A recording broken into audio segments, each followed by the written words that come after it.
Hello guys, what's up? I am Pravesh and welcome to my YouTube channel. So guys, जैसा कि हमने class 12 mathematics chapter number 7 integration शुरू कर रखा था, उसके 1 से लेकर 13 क्वेश्चन हम ऑलरेडी आप लोगों के साथ डिस्कस कर चुके हैं। इस वाले वीडियो लेक्चर में हम क्वेश्चन नंबर 14 से आगे आप लोगों के साथ डिस्कस करेंगे। And guys, if you new on this YouTube channel, you can go the description and you can watch all my videos of class 12 mathematics and geography also. So let start the video. Question number 14 से आगे हम इस वाले video lecture में आप लोगों के साथ डिस्कस करेंगे। तो क्वेश्चन नंबर 14 क्या कहता है जी, integration of 1 minus x root x with respect to d x. तो हमने क्या किया, इस रूट एक्स के अंदर मल्टीप्लाई कर दी, तो ये हो गया इंटीग्रेशन ऑफ रूट एक्स, और ये एक्स था और इसके साथ इसकी मल्टीप्लाई हो गया तो एक्स रूट एक्स हो गया जी। तो इस रूट का मतलब होता है जी पावर हाफ, इस रूट का मतलब क्या होता है जी पावर हाफ। तो ये हो गया जी इंटीग्रेशन ऑफ एक्स की पावर हाफ, ये रूट लिखो या हाफ लिखो एक ही बात है। और ये एक्स की पावर 1 था और ये एक्स की पावर हाफ, यानी कि 1 + 1/2, तो ये हो गया जी एक्स की पावर 3/2। बेस सेम होता पावर ऐड हो जाती है। तो एक्स की पावर, अब यहाँ पर पावर रूल लगा दिया। पावर रूल क्या था जी, इंटीग्रेशन ऑफ एक्स की power n with respect to d x. तो पावर रूल कहता है जी एक्स की power n+1 divide by n+1, ये हमारा पावर रूल था जी। तो बस यहाँ पर पावर रूल लगा दिया। और n का काम कौन कर रहा है जी, n का काम कर रहा है जी 1/2। तो x की पावर n+1 यानी 1/2 + 1 डिवाइड बाय n+1। जब इसे सोल्व किया तो एलसीएम लिए तो ये हो गया 3/2। तो x की power n+1 divide by n+1। Same base यहाँ पर भी ऐसा ही हुआ, x की पावर n+1, ये 3/2 था, +1 किया तो ये 5/2 हो जाएगा। एलसीएम लेकर सोल्व करोगे ऐसे पावर रूल के अकॉर्डिंग, डिवाइड बाय n+1 यानी 5/2, प्लस सी लगा देंगे बिकॉज ऑफ इंडेफिनिट इंटीग्रेशन। और जब इससे थोड़ा और सोल्व किया आगे, तो जो ये x के डिनोमिनेटर में 3/2 था, इसका रेसिप्रोकल हो गया तो ये 2/3 हो गया। और x की पावर 3/2 था, माइनस इसका भी रेसिप्रोकल हो गया 2/5 हो गया, x की पावर 5/2, प्लस सी लगा दिया because of indefinite integration. So guys बढ़ते हैं नेक्स्ट क्वेश्चन की तरफ। सो गाइस, क्वेश्चन नंबर 15 से पहले क्वेश्चन नंबर 16 देख लेते हैं, बहुत ही इजी सा क्वेश्चन है। तो क्वेश्चन नंबर 16 क्या कहते हैं, integration of 2x - 3 cos x plus exponential function with respect to dx। तो यहाँ पर कुछ नहीं था, इसका मतलब पावर 1 थी और ये सेम क्वेश्चन ही है। इस पर हमने पावर रूल अप्लाई किए, तो x की पावर n+1, पावर कितनी थी 1, n का काम किसने किया जी 1 ने, तो x की power n+1 divide by n+1 यानी कि x² हो गया अपॉन 2 हो गया। -3 cos x था, तो -3x तो कांस्टेंट था तो एज इट इज, और cos x का integration sin x, exponential function e की पावर x का इंटीग्रेशन e की पावर x, प्लस सी लगा दिया because of indefinite integration. I hope कि आपको ये क्वेश्चन क्लियर रहा हो। क्वेश्चन नंबर 15 के तरफ बढ़ते हैं। क्वेश्चन नंबर 15 कहता है जी, integration of √x 3x² + 2x + 3 with respect to dx। इसका हमें इंटीग्रेशन लेना है। तो कुछ नहीं किया, इस √x के अंदर मल्टीप्लाई कर दी। जब आप इसे √x के अंदर मल्टीप्लाई करोगे तो कुछ इस टाइप से आपके पास ये आ जाएगा। इस रूट का मतलब होता है जी पावर हाफ, तो स्क्वायर ये था, बेस सेम होता तो पावर ऐड हो जाती है। ये हम 8th 9th में ये चीज़ें पढ़ लेते हैं। तो 3x² और पावर हाफ ये रूट वाली है ना, और 2x इसका मतलब था पावर 1 और ये रूट वाली पावर हाफ हो गई, प्लस 3 और ये x, ये रूट के मतलब पावर हाफ, तो x की पावर हमने लिख दी यहाँ पर half with respect to dx।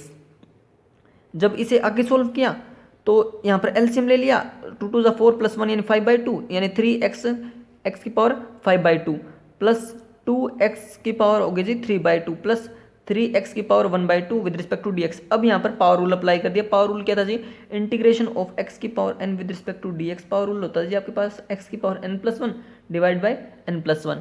तो बस यहाँ पर पावर रूल अप्लाई किया हमने। तो n का काम कौन करेगा जी यहाँ पर, अब ये 5/2, तो ये 3 कांस्टेंट था तो एज इट इज x की पावर n+1 यानी n का काम कौन कर रहा है जी 5/2, +1 कर दिया तो ये हो गया जी 7/2। तो 7/2 हमने लिख लिया जी डिनोमिनेटर में, प्लस यहाँ पर n का काम कौन करेगा जी 3/2, n+1 + 1। जब इसे एलसीएम लेके सोल्व करोगे तो ये आ गया जी 5/2 डिवाइड बाई n+1 होता है तो ये 5/2 हमने लिख लिया जी, प्लस 3x की पावर 1/2 जो है यहाँ पर n का काम करेगा, और पावर रूल के अकॉर्डिंग x की power n+1 divide by n+1, तो ये 3/2 और ये डिनोमिनेटर में भी आ जाएगा जी आपका 3/2। जब आप इसे थोड़ा और क्वेश्चन को आगे चलाओगे सोल्व करोगे तो ये जो 7/2 था इसका रेसिप्रोकल हो जाएगा और ये जब इसके साथ मल्टीप्लाई हुआ था तो ये आपके पास आ जाएगा 6/7 और x की पावर 7/2 और यहाँ पर इसकी मल्टीप्लाई हो जाएगी 4/5 x की पावर 5/2 और यहाँ पर इस 3 से 3 कैंसिल आउट हो जाएगा, तो ये आ जाएगा 2x की पावर 3/2 प्लस c लगा देंगे बिकॉज ऑफ इंडेफिनेट इंटीग्रेशन। सो बढ़ते हैं क्वेश्चन नंबर 17 की तरफ। क्वेश्चन नंबर 17 क्या कहता है? क्वेश्चन नंबर 17 कहता है जी 2x² minus 3 sin x plus 5√x, इसका इंटीग्रेशन हमें लेना है। तो कुछ नहीं किया हमने, पावर रूल यहाँ पर अप्लाई किया इसके अंदर। तो 2 कॉन्स्टेंट था, हमने एज इट इज रख लिया। तो n का काम कर रहा है यहाँ पर स्क्वेयर, तो x की power n+1 divide by n+1। तो n का काम कौन कर रहा था जी 2 n+1 यानी कि x की क्यूब हो गया ना, डिवाइड बाई n+1 यानी कि क्यूब हमने नीचे भी लिख दिया। अगर आपने इंट्रोडक्शन ढंग से पढ़ा है तो ये क्वेश्चन बिल्कुल इजी है, कुछ भी नहीं है। तो -3 जो था ये कांस्टेंट था, साइन एक्स का इंटीग्रेशन होता है जी माइनस कोस एक्स, है ना। तो माइनस ये था जी और माइनस कोस एक्स फॉर्मूले का हो गया जी, माइनस माइनस हो गया जी प्लस। इस चीज़ को जरा ध्यान से देखें, यहाँ पर देखें कि -3 तो ये था जी क्वेश्चन में, और साइन एक्स का इंटीग्रेशन होता है जी minus cos x, minus of cos x. तो ये माइनस माइनस हो गया जी प्लस, यानी +3 कोस एक्स आ गया जी, ये +3 कोस एक्स ऐसे आया जी, प्लस 5√x। इस रूट का मतलब होता है जी पावर हाफ, इस रूट का मतलब क्या होता है जी पावर हाफ। पावर रूल लगा दिया जी x की power n+1 divide by n+1। जब इसे एलसीएम लेके सॉल्व करोगे आप तो 3/2 ही आएगा, ये डिवाइड बाई n+1 हो गया ना, डिनोमिनेटर में भी हम 3/2 लिख देंगे। अब क्या हुआ जी, ये 2/3x³ प्लस 3 कोस एक्स और इसका हो गया जी रेसिप्रोकल, तो ये आपके पास हो गया जी 10/3x की पावर 3/2 प्लस c लगा देंगे बिकॉज ऑफ इंडेफिनेट इंटीग्रेशन। तो बढ़ते हैं नेक्स्ट क्वेश्चन की तरफ। Question number 18। Question number 18 easy से क्वेश्चन है बिल्कुल ही। अगर आपको प्रॉपर्टी वगैरह फॉर्मूला से ढंग से आपने पढ़े हैं, आपको अगर याद है, तो ये क्वेश्चन आपके लिए कुछ ही नहीं है।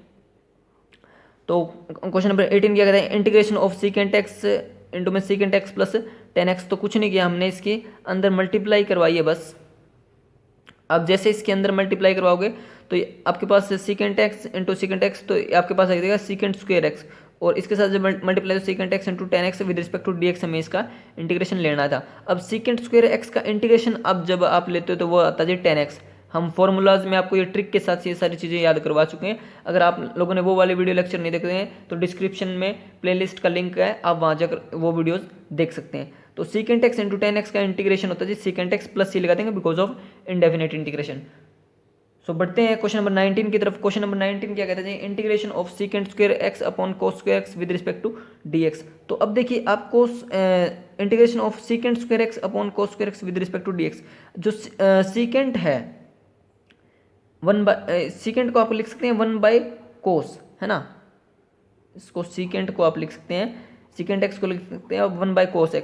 तो सीकेंट स्क्वायर एक्स को हमने लिख दिया 1/cos स्क्वायर एक्स, और कोसिकेंट स्क्वायर एक्स को आप लिख सकते हैं 1/sin स्क्वायर एक्स, है ना।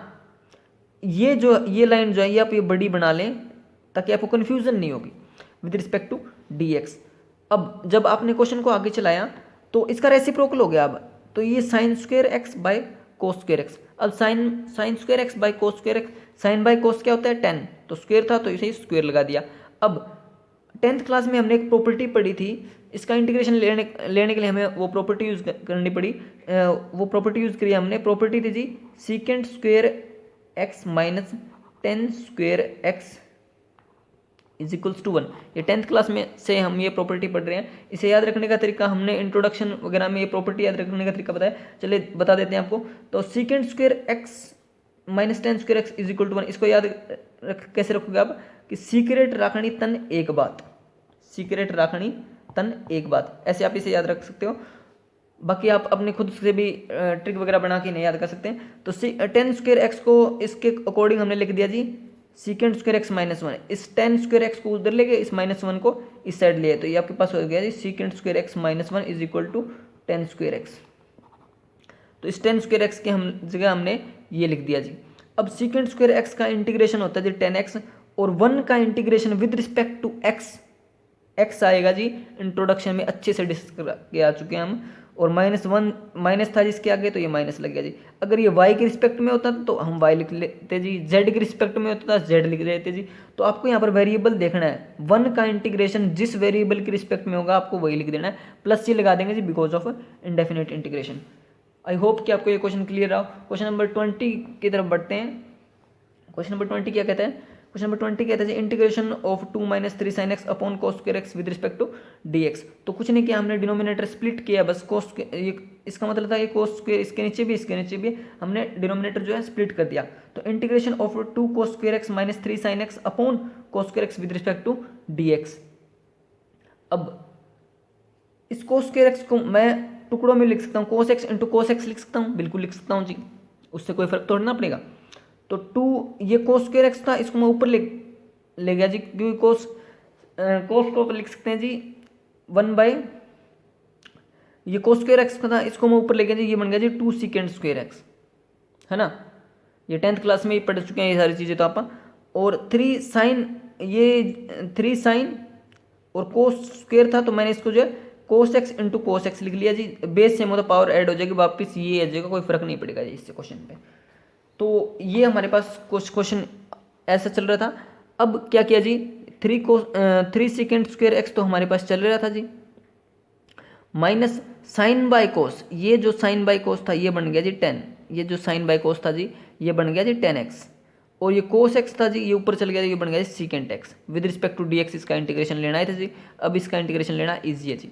अब सीकेंट स्क्वायर x का इंटीग्रेशन जब आप लोगे तो वो आएगा जी 10x minus 3 10x into secant x का इंटीग्रेशन होता है जी सीकेंट x, प्लस सी लगा देंगे बिकॉज ऑफ इंडेफिनिट इंटीग्रेशन। ये सारे फॉर्मूलाज याद रखने की ट्रिक जो आपको डिस्क्रिप्शन में मिल जाएगी, आप वहाँ पर जाके देख सकते हैं। क्वेश्चन नंबर 21 की तरफ बढ़ते हैं। क्वेश्चन नंबर 21 क्या कहते हैं जी, integration of root x plus 1 by root x with respect to dx। तो इस रूट का मतलब है जी पावर हाफ, और इसका मतलब है जी पावर हाफ। तो क्या किया जी, इस रूट का मतलब था जी पावर हाफ तो लिख लिया, और इसका मतलब भी था जी पावर हाफ, और जब मैं इसे ऊपर लेके जाऊंगा तो ये नेगेटिव हो जाएगा। ये देखिए कुछ ऐसे इस टाइप से था ये पावर हाफ, जब मैं इसे ऊपर लेके जाऊंगा तो ये हो जाएगा जी एक्स की पावर माइनस हाफ। तो इस टाइप से ये फ्रैक्शन बनी है। आई होप कि आपको ये क्लियर रहा हो। जब आप इस पर पावर रूल लगाओगे, पावर रूल लगाना है अब तो कुछ नहीं करना, तो एक्स की power n plus 1 divide by n plus 1, तो n का काम कौन कर रहा है, ये plus 1 divide by n plus 1, तो ये हो जाएगा 3/2, एक्स की पावर 3/2 डिवाइड बाई 3/2। जब आप यहाँ पर एक्स की power n plus 1 divide by n plus 1 करोगे तो ये हो जाएगा जी एक्स की पावर 1/2, ये माइनस था ये प्लस 1, देखो ना एक में से आधा गया तो आधा ही बचा ना, तो एक्स की power n plus 1 divide by n plus 1 के अकॉर्डिंग ये आपके पास आ जाएगा जी एक्स की पावर 1/2 डिवाइड बाई 1/2 प्लस सी लगा दें बिकॉज ऑफ इंडेफिनिट इंटीग्रेशन। जब इसे ये जो डिनोमिनेटर है इसका आप रेसिप्रोकल करोगे तो ये आ जाएगा 2/3 और x की पावर 3/2 प्लस ये इसका रेसिप्रोकल हो गया जी 2/1 और x की पावर 1/2 प्लस सी लगा देंगे बिकॉज ऑफ इंडेफिनिट इंटीग्रेशन। बढ़ते हैं क्वेश्चन नंबर 22 की तरफ। लास्ट क्वेश्चन है इस एक्सरसाइज का, इसमें बहुत ही अच्छा क्वेश्चन है, इसको जरा ध्यान से देखें। इसमें क्या बोला इन्होंने बोला जी डेरिवेटिव ऑफ फंक्शन, किसी फंक्शन का डेरिवेटिव दे दिया जी, इन्होंने बोला जी किसी फंक्शन का डेरिवेटिव ये आएगा, ठीक है जी, सच दैट कि जब आप फंक्शन में जो भी फंक्शन आएगा उसमें आप जब वैल्यू रखोगे x की वैल्यू 2 रखोगे तो वो 0 आएगा, हमें फंक्शन फाइंड आउट करके दिखाना है जी। तो अब हमने जब इंट्रोडक्शन इसका पढ़ाया था तो हमने एक चीज़ बताई थी कि हमने जो +1 क्लास में जो है हम फंक्शन से निकालते थे डेरिवेटिव, हम +1 क्लास में फंक्शन से निकालते थे जी डेरिवेटिव यानी कि f'(x). अब +2 क्लास में हम सीख रहे हैं जी इंटीग्रेशन, तो हमें क्या होगा जी डेरिवेटिव गिवन होगा जी, हमें वापस जाना है जी फंक्शन की तरफ, और ये जो प्रोसेस होगा इसी को हम बोलेंगे जी इंटीग्रेशन। यानी कि इंटीग्रेशन के अंदर हमें डेरिवेटिव गिवन होता है जी, और इंटीग्रेशन जो है हमें वापस से फंक्शन निकाल के दे देता है जी। तो ये आपको डेरिवेटिव गिवन था तो हमने इसका इंटीग्रेशन किया जी, तो इसलिए हमें फंक्शन निकालना पड़ेगा जी, तो इसलिए हमने इसका इंटीग्रेशन किया जी। इंटीग्रेशन किया तो ये 4x³ माइनस 3 अपॉन एक्स की power 4 with respect to dx था जी। तो जब आप यहाँ पर 4x³ माइनस 3 और इस x की पावर 4 को ऊपर लेके जाओगे तो ये माइनस हो जाएगा। ये चीज़ें आप छोटी छोटी चीज़ में छोटी छोटी क्लास में पढ़ चुके हैं। -3x की power -4 with respect to dx इसका इंटीग्रेशन लेना था, तो अब यहाँ पर पावर रूल लगा देंगे, x की power n+1 divide by n+1, n का काम कर रहा है जी 3, तो 4x की पावर n+1 यानी कि 3+1 4 हो गया, डिवाइड बाई n+1 यानी 4 हो गया, -3 x की पावर n+1 यानी कि -4 + 1, माइनस का 4 है जी और प्लस का 1 है जी, कौन ज़्यादा जी, माइनस के 4 ज़्यादा, कितने ज़्यादा जी, माइनस के 3 ज़्यादा, अपॉन n+1 यानी कि माइनस का 3। अब इस 4 से ये 4 चल बसे जी, और इस 3 से 3 गए जी, और इस माइनस से ये माइनस कट गया जी, यानी कि माइनस माइनस हो गया जी अब प्लस। अब क्या हुआ जी, आपके पास फंक्शन आ गया जी एक्स, इंटीग्रेशन होने के बाद आपके पास फंक्शन आ जाता है जी। ये चीज़ें आप इंट्रोडक्शन में ही पढ़ चुके हैं, अगर आपने इंट्रोडक्शन पढ़ा है तो ये चीज़ आपके समझ आ रही है जी। एक्स की पावर 4 प्लस ये, इसको फिर मैं नीचे लेके आ गया तो एक्स की पावर -3 था, तो ये 1/x³ हो गया, प्लस सी लगा देंगे बिकॉज ऑफ इंडेफिनिट इंटीग्रेशन। ये आपके पास आ गया जी फंक्शन, ये आपके पास आ गया जी फंक्शन। अब आप फंक्शन को आप f(x) = y भी लिख सकते हैं जी, ये चीज़ें भी आप पढ़ चुके हैं जी, f(x) = y भी लिख देते हैं जी, तो ये अपने पास आ गया जी y यानी कि फंक्शन। अब इन्होंने क्वेश्चन में बोला था कि जब आपके पास फंक्शन आ जाएगा और अब जब आप फंक्शन में वैल्यू x की जगह 2 रखोगे तो आपके पास y की वैल्यू 0 आएगी। तो जब हमने f(2) = 0 आएगी, जब हमने फंक्शन जो आ गया था ये यहाँ पर x की जगह 2 रख दिया, और इन्होंने बोला जी =0 आएगा तो =0 रख दिया जी। और जब इसे सोल्व किया तो x की पावर 4 यानी कि 16 और 1/x की पावर 1/2 की पावर 3 यानी कि 8, प्लस सी चल ही रहता, फंक्शन सही चल रहा है, तो इसी की वैल्यू हमें निकालनी है। तो जब आप इसे सोल्व करोगे तो ये आ गया जी -129/8, ये सी की वैल्यू आ जाएगा जी। ऑप्शन फंक्शन ये था जी, इस सी की वैल्यू को उठाकर आपको फंक्शन में रखना है जी। ऑप्शन ए आपका करेक्ट आंसर है जी। सो गाइज बस आज के लिए इतना ही। I hope you like my video. If you like my video please like share and subscribe our channel.